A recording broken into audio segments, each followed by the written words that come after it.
Seguo spesso. Ciao, come ti chiami?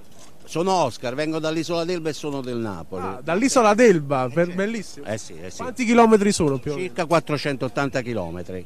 L'amore per il Napoli non ha confini. Volevo dirti, io sono venuto apposta qui perché non ci sono mai. Sei stato in gamba e hai tenuto i nervi saldi in occasione del Milan-Napoli con quel puntini. Bravo. Ti do la mia, come dire, sostegno e ti sono vicino. Se vieni all'Elba basta che scendi sul porto mi trovi. Come si chiama lei? Oscar. Signor Oscar, dell'isola d'Elba, quindi vado al porto? Certo. Grazie mille, è stato gentilissimo a dirmi questo. Parliamo di trasporti, quelli fatti bene. Quelli su terra o sul Quelli mare? fatti bene. Quelli fatti bene. Quelli in alto. Ah, i trasportoni, diciamo. Sì.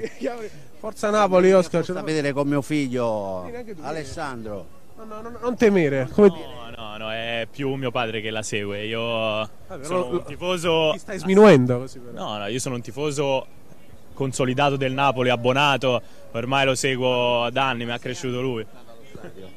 A 6 anni ho fatto tutto il percorso per venire allo stadio, ho comprato ogni cosa, fischietto, bomboletta, sciarpetta, ogni cosa, e sono riuscito perché in Toscana c'è un grosso feudo juventino, Milan-Inter, e la più grande mia soddisfazione è che lui è qui e può rivivere quello che ho vissuto io 30-32 anni fa. Magari stando sull'isola è un po' più, diciamo... Infatti la paura sua era quella che venissi inquinato dai cosiddetti gobbi fiorentini, perché è ovvio che sull'isola la maggior parte sono o juventini o fiorentini. Infatti, tra l'altro, all'asilo mi comprarono per un compleanno il completo della Fiorentina. No, gravissimo questo. Come l'ha preso il papà?